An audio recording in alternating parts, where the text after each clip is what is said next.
Newton's law of motion, basically Newton's का नाम है, आप इसे लॉज ऑफ मोशन कह सकते हैं। आधी कहानी गैलीलियो ने कर दी थी। कैसे हुआ, क्या हुआ, डिटेल में नहीं जा रहे हैं, बस थोड़ा सा हिस्टोरिकल एस्पेक्ट देख ले रहे हैं। गैलीलियो के टाइम से पहले क्या था, लोगों का एक कॉन्सेप्ट था कि force is required to start the motion and also to maintain the motion. क्यों? क्योंकि वो लोग क्या देखते थे, जैसे उनके पास बॉल है, उन्होंने बॉल को पुश किया तो बॉल चल गई, लेकिन चलते चलते बॉल रुक जाती थी। हाँ, अगर आप उसको धक्का लगाते रहो तो बॉल चलती रहेगी। तो लोगों को लगता था okay, till you are applying the force ball will keep on moving, means till you are applying the force motion will continue. लेकिन अगर आपने फोर्स लगाना छोड़ दिया तो मोशन भी खत्म हो जाएगा। ठीक है ना? तो ऐसा कई सालों तक चलता रहा, सालों क्या कई डिकेड्स तक ऐसा चला। बट कुछ चीजें ऐसी हुई, फिर गैलीलियो ने एक्सपेरिमेंट किए, क्या किए मैं इस पर नहीं जा रहा हूं, ना आपको जानने की जरूरत है। कुल मिला के नतीजा ये निकला कि अगर आइसोलेटेड बॉडी है तो उसकी वेलोसिटी में कोई चेंज नहीं आएगा, लेकिन अगर किसी बॉडी की वेलोसिटी में चेंज आया, मतलब या तो उसकी स्पीड चेंज हो गई या वो राइट लेफ्ट आगे पीछे कहीं को भी मुड़ गया, यानी या डायरेक्शन में चेंज आ गया या स्पीड में चेंज आ गया, तो इसका मतलब उसके आसपास कोई था और उसने कुछ किया है। क्या किया है? उस ऑब्जेक्ट ने, उस जो दूसरा एजेंट था उसने उस ऑब्जेक्ट पे कुछ किया है। उस कुछ का नाम हमने क्या कर दिया? फोर्स। ठीक है ना? तो force is a fundamental quantity. इसको बहुत ज्यादा डिटेल में हम नहीं जानेंगे, 11th में या जब फुल ईयर कोर्स रहता है उसमें हम लोग डिटेल में समझाने की कोशिश करते हैं। कुल मिला के एक line, force is required to bring any change in motion, force is not required to maintain the motion. क्योंकि जिस तरह का ट्रेंड आपका चला हुआ है उसमें आजकल स्टेटमेंट वाले क्वेश्चंस भी कई बार आ जाते हैं, तो आपको स्टेटमेंट भी समझ में आने चाहिए, concept should be clear. Please note it down. So now बच्चों, हम लोग देखते हैं what is first law of motion. और मैं बड़ा कभी कभी सरप्राइज होता हूं, एक्चुअली हम लोग पहले स्टेप पर ही गड़बड़ कर जाते हैं। ज्यादातर जगह पर जो टीचर्स हैं वो भी फर्स्ट लॉ को सही तरीके से बता ही नहीं पाते हैं। वो वही एक रटी रटाई लाइन यूज करते हैं, an object at rest will remain at rest and in motion will remain in motion unless until some external force is applied. I agree, this is correct. But देखिए क्या होता है, मैंने पहले भी बोला कि आपको हर तरह के क्वेश्चंस के लिए रेडी रहना है। खास तौर पे जो न्यूटन्स लॉ या फ्रिक्शन वाला जो चैप्टर है, जो वर्क एनर्जी वाला चैप्टर है, इसमें अगर आप नोटिस करेंगे जब आपका क्वेश्चन आता है तो इसमें कई बार स्टेटमेंट वाले क्वेश्चन आते हैं। तो यहाँ पे आपको समझना होगा कि आप किसी स्टेटमेंट वाले क्वेश्चन में न फंसे। तो ये फर्स्ट लॉ ठीक है, ओके, कि a body at rest will remain at rest and in motion will remain in the state of uniform motion unless until an external force is applied। ठीक है, ये सबको मालूम है। बट द इश्यू इज कि आखिर ये मोशन, मोशन माने क्या? वही वेलोसिटी। वेलोसिटी माने एक ऑब्जेक्ट होगी और एक ऑब्जर्वर होगा। ठीक है ना? और क्योंकि किसी पार्टिकल की velocity observer to observer vary कर सकती है, ऑब्जर्वर टू ऑब्जर्वर ये वेरी कर सकती है, तो हमको ये समझना होगा कि इवन एक्सेलरेशन भी ऑब्जर्वर टू ऑब्जर्वर वेरी करेगा। फॉर एग्जाम्पल, अगर ये एक ऑब्जेक्ट है, ग्राउंड पे रखी हुई है और इसे एक आदमी देख रहा है जो कि रेस्ट पर है, तो ये कहेगा कि ये ऑब्जेक्ट भी रेस्ट पर है। लेकिन अगर इसी आदमी को हम किसी ट्रॉली के अंदर रख दें, ठीक है ना, और इससे ये मालूम ना हो कि ये ट्रॉली के अंदर है, इसको एक शीशे का केबिन देखें, हम इसकी ट्रॉली को आगे को ए एक्सेलरेशन से चला दें तो चलेगा तो ये, बट रिलेटिव वेलोसिटी के कॉन्सेप्ट के हिसाब से इसको ये एक्सेलरेशन अपने को तो ये रुका हुआ फील करेगा, लेकिन इसको ऐसा लगेगा कि मैं रुका हुआ हूं, लेकिन ये ऑब्जेक्ट इधर को जा रही है ए एक्सेलरेशन से। तो इस आदमी के हिसाब से, क्योंकि इस ये रेस्ट पर है, इसका मोशन चेंज नहीं हो रहा है, तो इस पे नेट फोर्स 0 होगा। लेकिन इस आदमी के हिसाब से अगर ये इस ऑब्जेक्ट को देख रहा है तो ये कहेगा इसका एक्सेलरेशन है, इसलिए इस पर नेट फोर्स 0 नहीं है। ठीक है ना? तो फर्स्ट लॉ, जो न्यूटन्स फर्स्ट लॉ है, खाली वो एक स्टेटमेंट नहीं है कि an object at rest will remain at rest और in motion will remain in the state of uniform motion. आपको ये समझना होगा कि न्यूटन्स फर्स्ट लॉ हमको फोर्स को डिफाइन करने के साथ साथ एक चीज और बताता है कि अगर हम श्योर हैं कि एक आइसोलेटेड बॉडी है, हम श्योर हैं कि एक आइसोलेटेड बॉडी है जिसके आसपास कोई नहीं है, ठीक है। और ये एक ऑब्जर्वर को दिख रही है किस पे, कांस्टेंट वेलोसिटी। वो रेस्ट भी हो सकता है, वो मोशन की स्टेट पर भी हो सकता है, बट अगर रेस्ट पे है तो रेस्ट पे, और अगर वेलोसिटी से चल रहा है तो जिस वेलोसिटी से चल रहा है वही वेलोसिटी उसकी मेंटेन्ड है। अगर इस तरह की कंडीशन है और ये आदमी को इस तरह से नजर आता है कि हाँ भैया आइसोलेटेड बॉडी है, इसके आसपास कोई नहीं है दूर दूर तक, ठीक है ना, तो हम कहेंगे ये आदमी जिस जगह पर खड़ा है वो एक इनर्शियल फ्रेम है, वो एक इनर्शियल फ्रेम है। तो बेसिकली न्यूटन्स फर्स्ट लॉ ये हमको बताता है कि इनर्शियल फ्रेम एग्जिस्ट करते हैं, और न्यूटन्स फर्स्ट लॉ हमको इनर्शियल फ्रेम की डेफिनेशन भी बताता है कि अगर कोई आइसोलेटेड बॉडी है और वो आइसोलेटेड बॉडी को कोई ऑब्जर्वर देख रहा है और उस ऑब्जर्वर को उसकी वेलोसिटी कांस्टेंट नजर आ रही है, तो हम कहेंगे ये आदमी जो खड़ा है ये इनर्शियल फ्रेम पर खड़ा है। और सपोज इसी सेम ऑब्जेक्ट को एक दूसरा आदमी देख रहा होता जो कि खुद आगे को जा रहा होता 5 मीटर पर सेकेंड स्क्वायर से, यानी ये जिस भी जगह पे खड़ा है इसका फ्रेम आगे को एक्सलेट हो रहा था 5 मीटर पर सेकेंड स्क्वायर से, और हम इस आदमी से पूछते भाई तुमको क्या दिख रहा है, तो ये कहता देखो भाई मैं तो रेस्ट पर हूं, लेकिन ये ऑब्जेक्ट मेरे सामने से लेफ्ट को जा रही है कितने से, 5 मीटर पर सेकेंड स्क्वायर से। और उस केस में जब हम सर्च करते तो हमको समझ में आता कि ये एक आइसोलेटेड बॉडी है, बट एक आइसोलेटेड बॉडी के लिए ये आदमी कह रहा है कि इसकी वेलोसिटी चेंज हो रही है, तो ये आदमी इनर्शियल फ्रेम पे खड़ा नहीं है। तो इनर्शियल नहीं तो नॉन इनर्शियल फ्रेम। तो ये आदमी कहां खड़ा है, नॉन इनर्शियल फ्रेम पे। और न्यूटन हमको क्या बता कर गए, न्यूटन हमको बता कर जाते हैं कि भैया जो मेरे लॉज हैं उनकी एनालिसिस, यानी मैं जो भी पढ़ा रहा हूं उनकी एनालिसिस हम कहां से कर रहे हैं, इनर्शियल फ्रेम से करेंगे। यानी मैं जो भी स्टेटमेंट दूंगा वो सिर्फ और सिर्फ कहां वैलिड होंगे, वो सिर्फ इनर्शियल फ्रेम पर वैलिड होंगे। तो ये चीज हमको सबसे इंपॉर्टेंटली समझनी है। कभी भी हमको Newton's law non inertial frame से अप्लाई नहीं करने हैं। जब भी हमको न्यूटन्स लॉ लगाना है हमेशा इनर्शियल फ्रेम से लगाना है। अब फिर से मैं इसकी बहस में नहीं जाने वाला हूं कि इनर्शियल फ्रेम कहां से आएगा, कैसे ढूंढेंगे। फिलहाल के लिए मैं आपको ध्यान से सुनिएगा, क्लियर कट बता दे रहा हूं।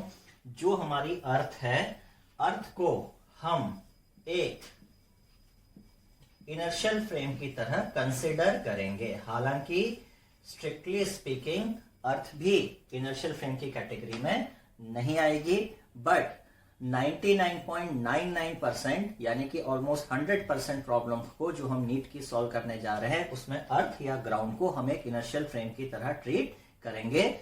अगर हमारे पास कोई एग्जामिनर का कोई ऐसा अलग से स्टेटमेंट नहीं है, कोई ऐसा इंस्ट्रक्शन नहीं है कि अर्थ को नहीं मानना है, या बिल्कुल स्ट्रिक्टली स्पीकिंग मैं बात कर रहा हूं, तो ऐसा कोई एग्जामिनर आपसे क्वेश्चन पूछेगा नहीं। तो आपको ध्यान रखना है अर्थ को हम एक इनर्शियल फ्रेम की तरह कंसिडर करेंगे। यानी कोई भी आदमी जो ग्राउंड पर खड़ा है एक चुपचाप और वो किसी चीज को देख रहा है, तो हम कहेंगे that person is standing on an inertial frame. ठीक है।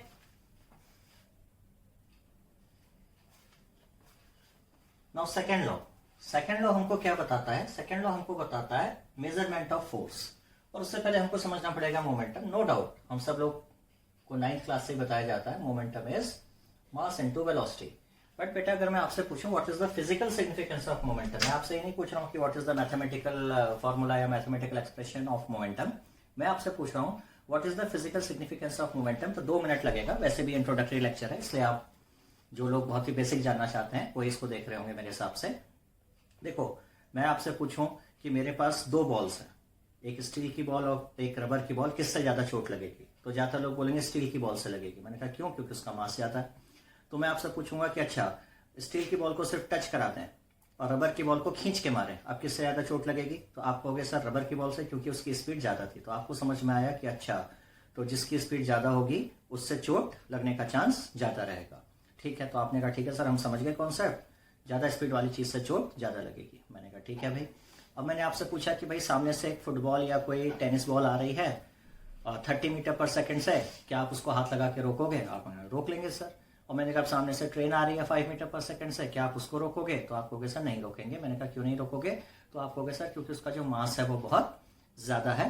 तो हमको समझ में आता है कि एक moving body can produce some impact, उसका कुछ असर आएगा, और वो इम्पैक्ट कितना आएगा? So momentum basically defines the impact of a moving body, और हमको समझ में आता है कि this impact will depend upon two things, एक तो मास और दूसरा वेलोसिटी। तो हमको समझ में आता है कि जो इम्पैक्ट है ये अकेले मास या अकेले वेलोसिटी से डिसाइड नहीं होने वाला है। तो हमने एक क्वांटिटी बना दी मोमेंटम, और इस मोमेंटम के मैग्नीट्यूड को हमने कहा हम कैसे निकालेंगे? मास और वेलोसिटी के प्रोडक्ट से। So this quantity is called as momentum. And Newton second law state that any time अगर ये बॉडी है और इसका कुछ मास होगा, इसकी कुछ वेलोसिटी होगी, तो इसका कुछ इनिशियल मोमेंटम होगा।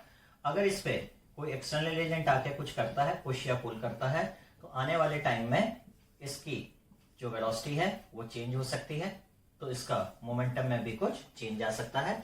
तो न्यूटन सेकेंड लॉ कहता है external force applied on a body is equal to rate of change of momentum. ध्यान रखिएगा, strictly external force applied on a body is rate of change of momentum.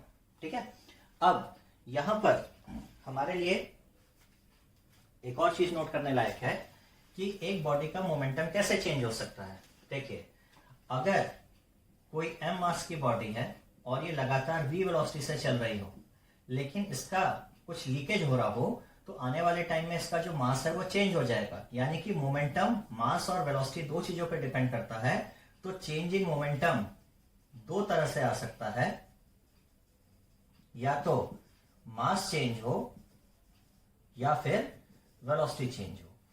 अब यहां पे ध्यान रखिए, हम लोग जो प्रॉब्लम्स लगाएंगे उसमें 95% क्या मुझे लगता है 99% जो आपकी प्रॉब्लम्स होंगी उसमें हमारा जो मास होता है वो हम कांस्टेंट लेकर चलते हैं। ध्यान रखिएगा, इसलिए कभी कभी हमको ये लगने लगेगा कि मोमेंटम चेंज सिर्फ किससे होगा? वेलोसिटी से। लेकिन मैं एकदम क्लियर कर दूं कि मोमेंटम में चेंज मास के चेंज की वजह से भी आ सकता है। इस तरह के प्रॉब्लम्स को हम वेरिएबल मास सिस्टम कहते हैं, जो कि हमको बहुत ही सुपरफिशियल तरीके से देखना है, इसकी डिटेल में हमको बिल्कुल भी नहीं जाना है। ठीक है,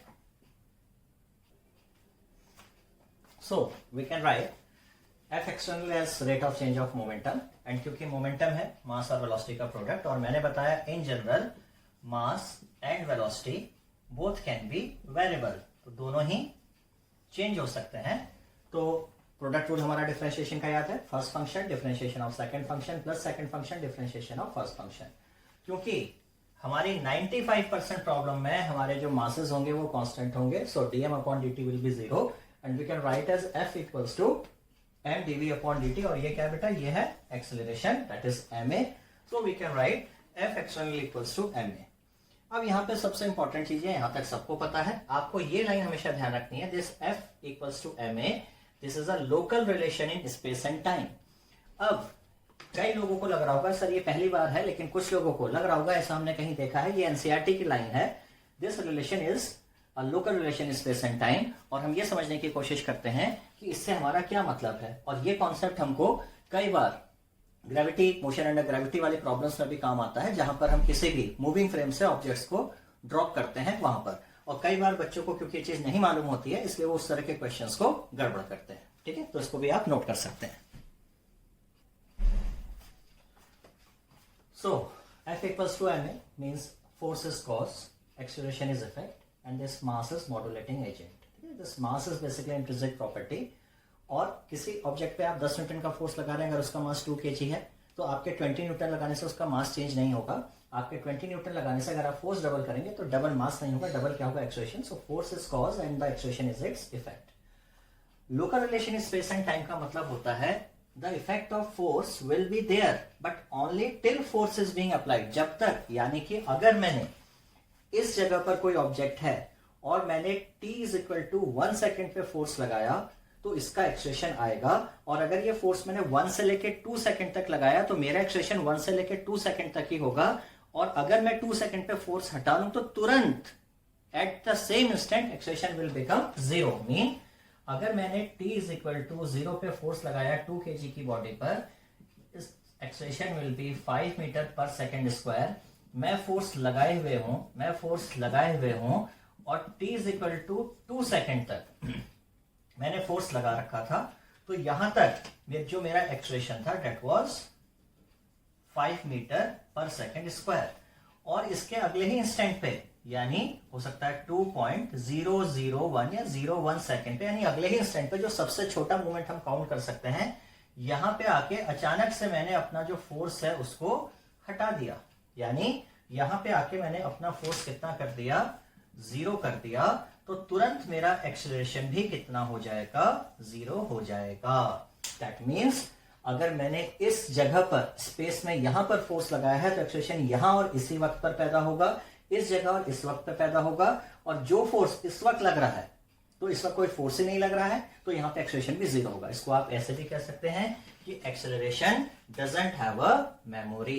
acceleration doesn't have a memory means किसी भी बॉडी को ये याद नहीं रहेगा कि थोड़ी देर पहले मेरा एक्सेलरेशन कितना था। मैं फिर आपको समझाने की कोशिश करता हूं। मान लीजिए हम एक ट्रेन में चल रहे हैं और ट्रेन स्टार्ट हो रही है, एक्सलेरेट हो रही है। तो ये मैंने अपने हाथ में कोई बॉल पकड़ रखी है, मान लीजिए इस तरीके से, दिस इज अ बॉल। तो मैं आगे बढ़ रहा हूं, ट्रेन आगे बढ़ रही है, मेरे पैर ट्रेन में चिपके हुए हैं फ्रिक्शन की वजह से, मेरी हाथ मेरी बॉडी से जुड़े हुए हैं। तो ट्रेन आगे चल रही है, तो मैं अपनी बॉडी के साथ पूरा ऐसे आगे मूव कर रहा हूं। देखिए मेरी बॉडी भी आगे मूव कर रही है और ये बॉल भी आगे मूव कर रही है। अब मैं अपना हाथ ट्रेन से बाहर या ट्रेन के अंदर कहीं भी रखता हूं और इस बॉल को मैं छोड़ देता हूं। अभी देखिए ये बॉल नीचे क्यों नहीं गिर रही थी, क्योंकि जो ग्रेविटेशनल फोर्स था उसको नॉर्मल ने फिक्स कर रखा था, तो एन और एम जी कैंसिल हो गए। सिर्फ जो मेरे हाथ का फ्रिक्शन था उसकी वजह से बॉल, या मेरे जो हाथ का जो नॉर्मल फोर्स था उसकी वजह से बॉल मेरे साथ आगे जा रही थी। तो जब तक ये मेरे कांटेक्ट में थी तब तक इसका एक्सेलरेशन, मान लीजिए ट्रेन का acceleration 5 metre per second square था। जैसे ही मैंने इस बॉल को छोड़ दिया, अब छोड़ दिया तो थोड़ी देर पहले तो इस बॉल का acceleration 5 metre per second square था, तो इस बॉल को याद नहीं रहेगा कि अच्छा मेरा एक्सेलरेशन आगे को 5 मीटर पर सेकंड स्क्वायर था। जैसे ही मैं छोड़ूंगा इसका एक्सेलरेशन कहां को आ जाएगा, नीचे को। दिस इज कॉल्ड एज कि F equals to ma is a local relation in space and time. जैसे ही पुराना फोर्स लगा है, पुराना एक्सेलरेशन, आपने अगले माइक्रो सेकंड पे फोर्स चेंज कर दिया तो एक्सेलरेशन भी चेंज हो जाएगा। यानी एक्सेलरेशन हर घड़ी बदलेगा, किसके हिसाब से, फोर्स के हिसाब से। या अगर थोड़ी देर पहले मेरा acceleration 100 metre per second square था और अचानक से मैंने फोर्स हटा दिया तो तुरंत मेरा एक्सेलरेशन कितना हो जाएगा, 0। मेरी बॉडी को इससे मतलब नहीं कि भाई 1 सेकंड पहले मेरा एक्सेलरेशन 100 था, तो बॉडी ये नहीं सोचेगी कि अरे यार चलो 1 सेकंड पहले 100 था, कुछ तो रख लूं, ऐसा नहीं। 100 था, तुरंत कितना हो जाएगा, 0। ना आप कहेंगे सर व्हाट स्पेशल, क्योंकि एक और मोशन का पैरामीटर है, that is velocity. Velocity does have a memory. Velocity does have a memory. जब भी अगर मैं चल रहा था, देखिए मेरे हाथ में फिर से समझिए, ये बॉल थी, acceleration 5 metre per second square था, बॉल की स्पीड 10 मीटर पर सेकंड थी। मैंने इसको छोड़ दिया, ये 5 मीटर पर सेकंड स्क्वायर खत्म हो गया, लेकिन अभी भी बॉल को याद रहेगा कि मेरी स्पीड 10 मीटर पर सेकंड थी। तो फोर्स हटने के बाद भी स्पीड, वेलोसिटी उतनी ही रहेगी जितनी की पहले थी। यानी कि वेलोसिटी कंटिन्यू हो जाती है, वेलोसिटी की मेमोरी होती है, लेकिन एक्सेलरेशन की कोई मेमोरी नहीं होती है। जैसे ही आप फोर्स चेंज करेंगे तुरंत एक्सेलरेशन में चेंज आपको दिख जाएगा। तो this is called as this F equals to ma is a local relation in space and time. ये बहुत इंपॉर्टेंट है बेटा, कभी भी इस पे कोई कॉन्सेप्चुअल क्वेश्चन बना के आपको आपके एग्जाम में दे सकता है। So now we will try to understand this concept of local, the F equals to ma is local in space and time by this problem. The problem is balloon starts from rest from ground with constant acceleration 2 meter per second square. At t equals to 5 seconds, a ball is dropped. Find the time it will take to reach the ground. तो देखो बेटा, सबसे पहले हमको क्या करना है, आप यहाँ से लाइन खींच लेते हैं। आपने एक डायग्राम बनाया, जमीन पे बैलून था, u was 0, acceleration is +2 metre per second square, time is 0। ऊपर गया 5 सेकंड में हम क्या क्या इक्वेशन यूज करेंगे, v equals to u plus 80 and displacement is ut plus half at square. दो इक्वेशन हम यूज कर रहे हैं। 5 सेकंड पे v is equal to 80, velocity हो गई 10 मीटर पर सेकंड, एक्सेलरेशन है 2 metre per second square just छोड़ने से पहले, और ये जमीन से कितनी ऊंचाई पर है, 25 मीटर पर। अब यहाँ पे ध्यान रखना बेटा, जो mg है, बॉल इसके हाथ में, पत्थर इसने पकड़ रखा है, तो जाहिर सी बात है इस पर एक नॉर्मल लग रहा होगा और एक mg, और ये नॉर्मल mg से बड़ा फोर्स होगा। और जैसे ही हम इसको छोड़ देंगे, यानी जस्ट आफ्टर ड्रॉपिंग, बॉल को ये तो याद रहेगा, यानी बॉल को वेलोसिटी तो मिल जाएगी, बट जो पुराना एक्सेलेरेशन था 2 मीटर पर सेकंड स्क्वायर का तुरंत खत्म हो जाएगा और तुरंत नीचे को जी यानी कि कितना 10 मीटर पर सेकंड स्क्वायर का नया एक्सप्रेशन लग जाएगा। और इसके बाद कुछ नहीं करना, आपको अपनी इक्वेशन लिखनी है मोशन की, y equals to y initial plus ut plus half at square. हमने 25 से ड्रॉप किया है और फाइनली इसको कहाँ आना है, बॉल को 0 पे आना है, तो initial is 25, final is 0, velocity ऊपर को है तो 10t पॉजिटिव हो गया, एक्सप्रेशन नीचे को है तो इतना। Now this is a quadratic equation, मैं सॉल्व नहीं करूंगा, आप सॉल्व कर दीजिएगा। एक t नेगेटिव आएगा, एक t पॉजिटिव आएगा, नेगेटिव वाले को मत रखिएगा, जो पॉजिटिव वाला t आएगा that will be your answer. तो इस तरह से हमने देखा कि नो डाउट चैप्टर आपका न्यूटन्स लॉ का है, बट यहाँ का कॉन्सेप्ट से हम ये बैलून वाली प्रॉब्लम या कोई भी मूविंग प्लेटफॉर्म वाली प्रॉब्लम को हम सॉल्व कर सकते हैं। हमेशा ध्यान रखना है कॉन्सेप्ट क्या है, जब भी आप मूविंग प्लेटफॉर्म से किसी भी चीज को ड्रॉप करेंगे तो छोड़ने के बाद वेलोसिटी तो कैरी ऑन हो जाएगी, बट एक्सेलेरेशन कैरी ऑन नहीं होगा। यानी कि जब आप चीजों को ड्रॉप करते हैं तो प्रीवियस एक्सेलेरेशन बॉडी को नहीं मिलेगा, बट प्रीवियस वेलोसिटी छोड़ने के बाद जस्ट वैसी की वैसी मिल जाएगी। ठीक है, so you can note it down also. So now we come to third law. Basically, third law describes the properties of force. बचपन से मतलब क्लास 9 से हम लोग सुनते हैं every action has equal and opposite reaction. 3 statement यहां से मैं दे रहा हूं। Action and reaction act at same time, action reaction are equal and opposite, and action reaction will cancel each other. So action and reaction act at same time, मेरे ख्याल से ज्यादातर लोगों को लगेगा दिस इज फॉल्स, क्योंकि action पहले होता है, रिएक्शन बाद में। Action reaction are equal and opposite. This seems to be true. And action reaction will cancel each other. हाँ भाई, they are opposite to each other, तो they will cancel each other. तो ये ठीक है। So ये 3 स्टेटमेंट है इससे रिलेटेड। अब अगर आपका भी सोचना यही है, then you are in a serious trouble. ध्यान रखिएगा, ये सही नहीं है। This is true. This is true. And action reaction will cancel each other. This statement is false. So the statements are basically true, true and false. ठीक है, समझने की कोशिश करते हैं। देखो बेटा, एक्चुअली ये कहाँ से हमारे दिमाग में बात आई, क्योंकि जो ये 8th 9th या 10th जहां भी आपके टीचर थे, आपके टीचर ने क्या बोला, every action has equal and opposite reaction. उसने बोला कि अपने बगल वाले को मुक्का मारो, वो भी तुम्हारे मुक्का मारेगा। तो आपने एक्शन किया, बदले में क्या मिला, रिएक्शन। ये कॉमन मैन लेमैन का एक्शन रिएक्शन था। आप ऐसे समझिए फिजिक्स में, ये मेरा राइट हैंड है, ये लेफ्ट हैंड है, ये आई, तो क्लैप हुई। तो क्लैप कब हुई, जब राइट ने लेफ्ट को मारा है, लेफ्ट ने राइट को मारा, या दोनों ने एक दूसरे को मारा। तो अगर राइट ने लेफ्ट को मारा तो उसी वक्त तो लेफ्ट भी राइट से टकराया, कोई चीज पहले हो ही नहीं सकती। यानी कि अगर इसने इससे एक्शन किया तो उसी वक्त तो लेफ्ट वाले का रिएक्शन इसको मिल गया। समझ गए? दैट मीन्स जिस वक्त आपने अपने साथी की नाक पे मुक्का मारा तो आपके हाथ ने उसके नाक पे एक्शन किया और उसकी नाक से आपके हाथ पे क्या मिल गया है, रिएक्शन मिल गया है। अब यहाँ पे आप क्या कहोगे, सर नाक तो उसकी टूटी, मेरा हाथ तो टूटा नहीं। देखिए वो बायोलॉजिकल कॉज है। यहाँ पे हड्डी थी, यहाँ पे कार्टिलेज थी, यहाँ पे ब्लड वेसल्स फ्रेजाइल नहीं थी, नाक के अंदर ब्लड वेसल फ्रेजाइल थी, नाक से खून आ गया, हड्डी टूट गई, वहां हड्डी थी नहीं, बेसिकली कमजोर हड्डी थी। समझ गए ना? तो आपको समझना है एक्शन रिएक्शन एक ही वक्त पे लगते हैं और एक ही साथ खत्म हो जाते हैं। So action and reaction act at same time, ये सही स्टेटमेंट है। Action reaction are equal opposite, एकदम सही। जितना फोर्स मेरे हाथ ने उसकी नाक पे लगाया उतना ही फोर्स उसकी नाक से मेरे हाथ पे लगा है। आप इस बात पे मत चाहिए कि दर्द मेरे को कम हुआ उसको ज्यादा हुआ, वो बायोलॉजिकल कॉज है, उस पर आप डिस्कस नहीं करेंगे।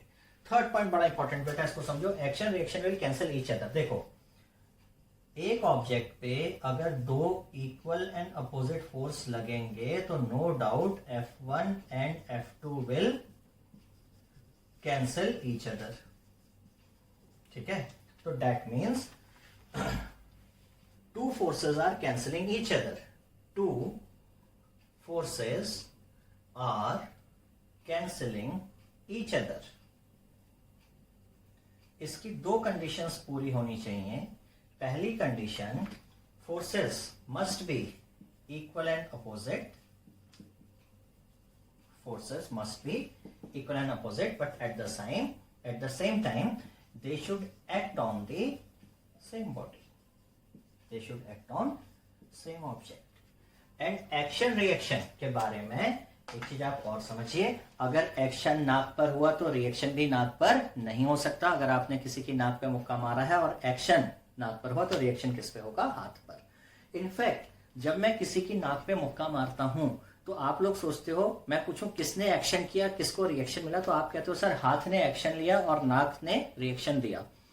बेटा जब एक्शन रिएक्शन एक ही साथ हो रहे हैं, एक्चुअली आपका सारा कंफ्यूजन क्यों क्रिएट हो रहा है हम इस पर आते हैं। तो आपको समझना है कि आप चाहें तो क्या बोल दीजिए फिजिक्स में, आपके हाथ ने नाक को क्या दिया, रिएक्शन, बदले में आपको क्या मिला, एक्शन। जब एक ही साथ हो रहे हैं तो कैसे हम उसको बताएं कि कौन सा एक्शन है कौन सा reaction. So to cancel two forces are cancelling each other, तो उसके लिए दो कंडीशन पूरी होनी चाहिए, they should be equal and opposite and they should act on the same object। और एक्शन रिएक्शन से रिलेटेड फोर्थ पॉइंट आप यहां पे लिख सकते हैं, action reaction always act on two different bodies. यानी कि अगर एक्शन रिएक्शन ए और बी के बीच हुआ तो अगर ए ने एक्शन किया है तो ए को रिएक्शन मिलेगा। दैट मीन्स एक्शन रिएक्शन हमेशा दो डिफरेंट बॉडीज पर लगेंगे, इसलिए वो कभी भी कैंसिल नहीं कर सकते हैं। मीन अगर ये अर्थ है या ये एक ऑब्जेक्ट है, ये एक आदमी है, इसने स्केट्स पहना हुआ है, इसने इस पे फोर्स लगाया तो बदले में इसको रिएक्शन मिला, ये भी आगे जाएगा, ये पीछे जाएगा अपने फोर्स के हिसाब से। अब आप कह सकते हैं इसने इस पे एक्शन किया, बदले में इसने इसको रिएक्शन दिया। लेकिन ध्यान रखिएगा यहां पर आप ये भी कह सकते हैं कि इसको रिएक्शन मिला, ठीक है ना। क्यों? क्योंकि एक्शन रिएक्शन यहाँ पे इंग्लिश लैंग्वेज वाला एक्शन रिएक्शन नहीं है। बेसिकली हमको न्यूटन्स लॉ को किस फॉर्मेट में कहना है ये आपको समझना होगा। हम ये कहना चाहते हैं न्यूटन्स लॉ के बारे में, forces always occur in pair, या isolated force never exist, forces always occur in pair. इसमें से एक को हम एक्शन बोलते हैं, एक को रिएक्शन। जिसको आपकी मर्जी हो एक्शन बोलिए, जिसको मर्जी आपकी रिएक्शन बोलिए। तो ध्यान रखेंगे हम न्यूटन्स लॉ को किस फॉर्मेट में बोलेंगे ये चीज आप नोट कर लीजिए। सो this is the complete statement, third law of motion. Third law states isolated force never exist in nature, forces always exist in pair. Out of this pair, one is called as action and another is called as reaction. Action reaction acts at the same time on two different bodies. They are opposite direction, equal in magnitude, and since they always act on two different bodies, they will never cancel each other. In 5 points को आप अच्छे से copy में note कर लीजिए। कभी भी इनसे रिलेटेड एक छोटा सा क्वेश्चन स्टेटमेंट वाला पूछ सकता है, और मैं हमेशा कहता हूँ कभी भी स्टेटमेंट वाले क्वेश्चंस को गलत मत करो, क्योंकि आप उनको तुरंत देखते ही कर सकते हो और आपको कॉन्सेप्ट की पकड़ है और उसमें आपका काफी टाइम सेव हो जाएगा, क्योंकि आपको किसी तरह का कैलकुलेशन नहीं करना होगा। So this is the introductory part of laws of motion.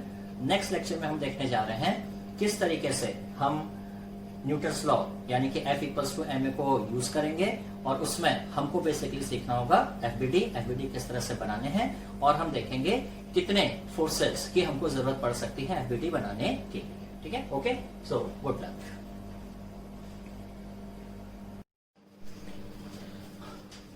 Hello बच्चों, सो लास्ट क्लास में हमने देखा कि न्यूटन्स लॉ, फर्स्ट लॉ क्या है, सेकंड लॉ क्या है, थर्ड लॉ क्या है। अब हम देखेंगे किस तरीके से न्यूटन्स लॉ को अप्लाई करना है। सबसे पहला जो भी सिस्टम आप स्टडी करना चाहते हैं उसको सेपरेट कर लीजिए, इसको हम बोलेंगे जस्ट आइसोलेट योर सिस्टम और body. Second is draw all the forces acting on the body, for all the forces acting on the body, not by the body. Third, decide your coordinate system. Mean आप अपना x, y है z axis decide कर लीजिए कैसे रखना चाहते हैं। Fourth, identify, allot कर लीजिए आप F इक्वल्स टू अलग अलग डायरेक्शन में max, Fy equals to may एंड Fz equals to maz। Fifth, आप अगर कोई कंस्ट्रेंट है, कंस्ट्रेंट पर भी हम आते हैं, क्या होते हैं कंस्ट्रेंट है तो वो पता कर लीजिए। और लास्टली फाइनली आप जो मैथमेटिकली जो आपको इक्वेशंस आ रही हैं, you just solve the equations. अब ये 6 स्टेप्स हमारे पास हैं, सुनने में बहुत आसान लगते हैं, बट कभी हमको यही नहीं समझ में आता है कि सिस्टम क्या है, कैसे चूज करना है। दूसरी सबसे बड़ी प्रॉब्लम जो मैंने आपको बताई कि ये कैसे कंफर्म होगा कि सारे फोर्सेस हमने ड्रॉ किए हैं कि नहीं, ये हमको आना चाहिए। कोऑर्डिनेट सिस्टम कैसे चूज किया जाए, ये बहुत इंपॉर्टेंट है। ये पार्ट इजी है, एक बार आप कोऑर्डिनेट सिस्टम चूज करना सीख जाएंगे तो F x F I F Z तक कर लेंगे। कंस्ट्रेंट अक्सर हमसे कई बार मिस हो जाता है। अगर यहाँ तक हमने काम कर लिया तो बाकी इक्वेशन तो सॉल्व हो ही जाती है।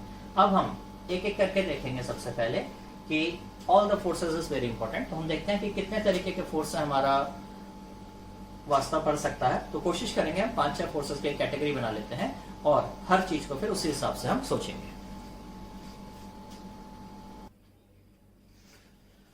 So, first force we can say is our gravitational force। जब भी हमारी ऑब्जेक्ट अर्थ के आसपास होगी, और क्योंकि हमारी सारी प्रॉब्लम्स में ऑब्जेक्ट अर्थ के पास ही होगी, तो हम एक फोर्स लगा सकते हैं जो कि अर्थ के सेंटर की ओर लग रहा होगा। ध्यान रखेंगे अर्थ वैसे तो स्फेरिकल है, लेकिन क्योंकि हम अर्थ के स्पेसिफिक छोटे से रीजन में है तो उस हिस्से को हम फ्लैट मान के चलेंगे। तो ग्रेविटेशनल फोर्स से रिलेटेड आप दो चीजें ध्यान रखेंगे। पहला, this is a pull force, यानी कि ऑब्जेक्ट्स को अपनी ओर खींचेगी earth. Second, this gravitational force will act towards the centre of earth, ठीक है ना, जो कि हमारे एजम्पशन वाले केस में डाउनवर्ड होगा। तो आप आंख बंद करके अपनी सारी प्रॉब्लम में एटलीस्ट एक काम कर सकते हैं, ग्रेविटेशनल फोर्स को लगा सकते हैं कहां, नीचे की ओर। Then second forces are the contact force. ये दो तरह के होंगे, नॉर्मल और फ्रिक्शन। नॉर्मल नाम से क्लियर है, this will be perpendicular to the surface, friction will be parallel to the surface.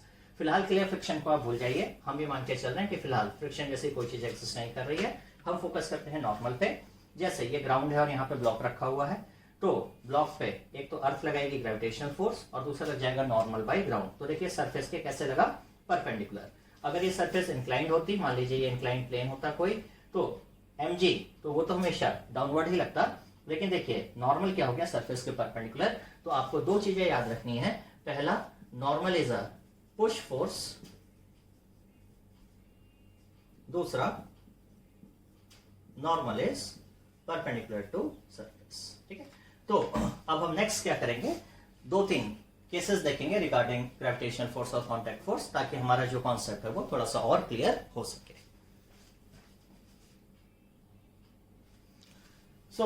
यहां पर हम देख सकते हैं हमारे पास एक ब्लॉक रखा हुआ है A, जो कि ग्राउंड पे रखा हुआ है। तो हमसे बोला गया कि just draw the FBD and find the what is will be the value of normal reaction, and we have given the mass of the block is m, mass is m। तो मैंने क्या देखा, मैंने देखा भाई इसके आसपास अर्थ है, तो एक ग्रेविटेशनल फोर्स लगा लिया और एक नॉर्मल फोर्स। ये मैंने देखा कि एक्सेशन 0 है, क्योंकि इस ब्लॉक को देखने वाला ऑब्जर्वर कहां पे खड़ा है, अर्थ पे, जैसा कि हमने डिस्कस किया था, इनर्शियल फ्रेम से देखेगा। सो a is 0. Now fy is may, since ay is 0, so fy should be 0. So the vector sum of n and mg should be 0. So normal force is equal in magnitude but opposite in direction to mg. Remember, these are equal and opposite force, but they are not action-reaction pair. Okay. Now, so what we have got, n equals to mg. तो हमको ध्यान रखना है magnitude of n is equal to mg। जो normal है वो mg या वो ग्रेविटेशनल फोर्स नहीं है। तो ये एक बहुत ही सिंपल सी क्वेश्चंस थे। अब हम इसको थोड़ा सा मॉडिफाई करके नेक्स्ट लेवल पे चलते हैं। अब हम थोड़ा सा चेंज करते हैं प्रॉब्लम को और एक इंक्लाइन प्लेन लेते हैं और इस पर एक ब्लॉक रखा हुआ है m मास का, और हम ये देखना चाहते हैं, इसका एंगल थीटा है, और हम ये देखना चाहते हैं कि ब्लॉक का एक्सेशन कितना होगा, ब्लॉक पे लगने वाला नॉर्मल रिएक्शन कितना होगा। तो हम क्या करते हैं, एफबीटी बनाते हैं, इसका mg नीचे को आ जाता है, इसको मैं चलिए मिटा देता हूं अभी फॉर द टाइम से। n नॉर्मल लग गया, n के अब हमारा थर्ड स्टेप क्या होता था, draw the decide the coordinate system. तो हमने कहा एक्स एक्सिस यहाँ लेंगे और वाई एक्सिस यहाँ लेंगे। देखिए कोऑर्डिनेट सिस्टम चूज करना मेरे हाथ में, मैं कैसे भी चूज कर सकता हूँ। तो अकॉर्डिंगली mg वाई एक्सिस पे था, उससे कुछ नहीं डिस्टर्ब करेंगे। n के दो कंपोनेंट हो जाएंगे, nx और ny। अब क्योंकि ये थीटा है तो ये थीटा होगा, 90 माइनस थीटा है थीटा, तो ny को हम लिख सकते हैं n cos थीटा और nx को हम लिख सकते हैं n sin थीटा। और यहाँ से इक्वेशन हो जाएगी, जब ये ब्लॉक नीचे को गिर रहा होगा तो एक एक्सेशन का x कंपोनेंट हो जाएगा और एक एक्सेशन का y कंपोनेंट हो जाएगा। Suppose along the plane acceleration is a, तो this component will be a cos theta and this component will be a sin theta. Now मैं इक्वेशन कैसे लिखूंगा, nx and n sin theta equals to ma cos theta and mg minus n cos theta equals to, यहाँ से मैं n की value ma cos theta upon sin theta यहाँ पे put कर लेता हूँ और मैं देखता हूँ कि इजीली मेरे को ये देखिए यहाँ पे मैंने क्या किया, n की वैल्यू यहाँ से निकाल के ma cos theta upon sin theta को मैंने यहाँ पर पुट कर लिया है। इसको सॉल्व करके सारा मेरे को a कितना आ जाता है g sin theta, that means this expression is g sin theta along the plane. मैं इसमें या इसमें n sin थीटा की वैल्यू पुट कर लूंगा तो मेरे को n कितना निकल आता है mg cos theta. So these are my two answers. यहाँ पर हो सकता है एग्जामिनर आपको स्टेटमेंट देकर पूछ ले, जैसे क्या पूछ सकता है examiner, he can ask you what is the acceleration, या वो ट्रू फॉल्स करके पूछ सकता है अलोंग एक्स एक्सिस। तो ध्यान रखिएगा expression is g sin theta along this axis. तो ये हो जाएगा एक्स एक्सिस वाला एक्सप्रेशन ये है, तो ये हो जाएगा g sin theta and cos theta. Similarly ay will be g sin theta into sin theta, that is g sin square theta.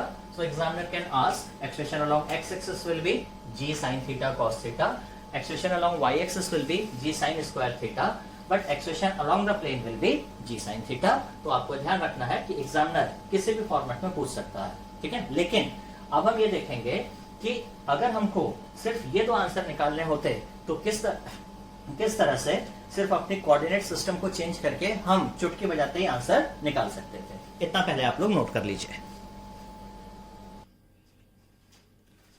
अब सेम प्रॉब्लम को हम एक दूसरे तरीके से देखते हैं।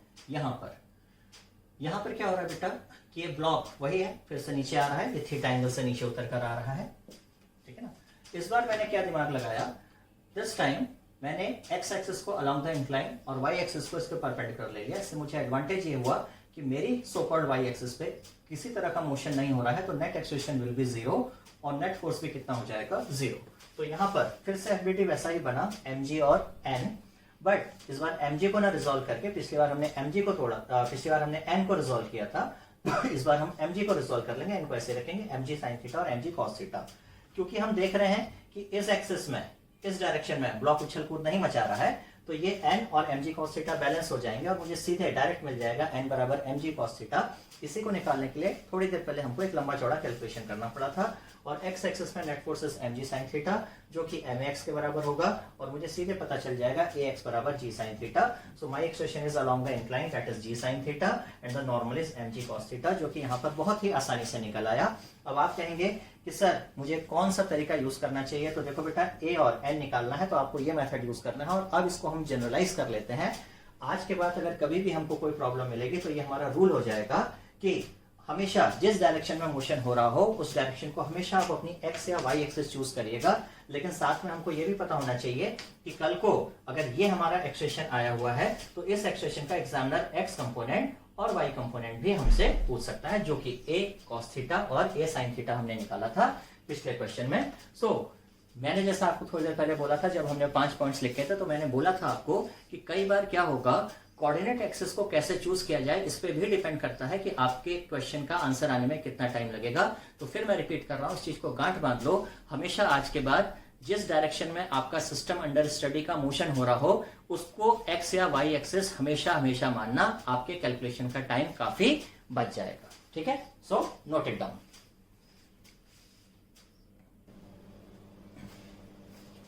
अब हम ये देखते हैं, एक हम 2 ब्लॉक प्रॉब्लम देखते हैं जिसमें ब्लॉक ए है, इसका मास ma है, एक ब्लॉक बी है, इसका मास mb है। हमको पता लगाना है normal on block A by the ground and normal direction between A and B, और बी के बीच में कितना फोर्स। हमने क्या किया, एफबीटी बनाया बी का।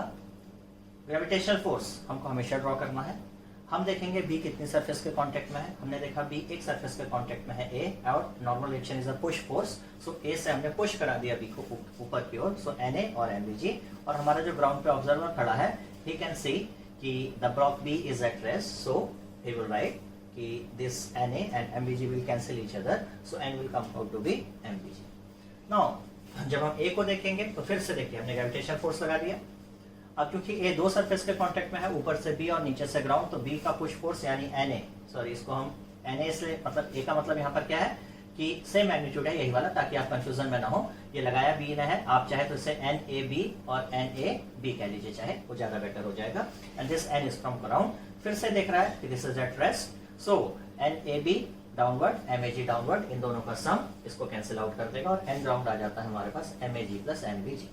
यहाँ पर हम ये भी देख सकते हैं कि हम चाहते तो ये वाला आंसर हम डायरेक्ट निकाल सकते हैं, तब हम ए और बी को सिंगल सिस्टम मान लेते। और ध्यान रखिएगा, आपको अपने एफबीटी में सिर्फ एक्सटर्नल फोर्सेस दिखाने होते हैं। जब हमने ए और बी को सिस्टम मान लिया तो आप कहेंगे सर मैं नॉर्मल क्यों नहीं दिखाऊंगा? इसलिए नहीं दिखाऊंगा क्योंकि जब ये वाला नॉर्मल पूछेंगे किसने लगाया, तो ए ने, और ए खुद सिस्टम है। और मैंने आपको क्या बोला था, draw all the forces acting on the system not by the system, since A itself is system. So हम ए का लगाने वाला फोर्स नहीं देखेंगे। ये ए पे एन किसने लगाया, बी ने, बी खुद सिस्टम है तो उसको नहीं लगाएंगे, तो इंटरनल फोर्स की कैटेगरी में आ जाएगा। और इस तरीके से हमारे पास एक ग्राउंड का अर्थ का एमएजी, अर्थ का एमबीजी, और ग्राउंड से लगने वाला हमारे पास एन रह जाता है, और हमारे पास सीधे आंसर आ जाता है N equals to MAG plus MBG. तो इस तरह से हमने देखा बहुत सिंपल प्रॉब्लम में कि किस तरीके से आपके सिस्टम को चूज करने का क्राइटेरिया डिसाइड करेगा कि आपका आंसर कितने टाइम में आ रहा है। अब एक बात मेरी ध्यान रखना बेटा, कोई भी सवाल मुश्किल या आसान नहीं होता है, मैंने हमेशा बताया।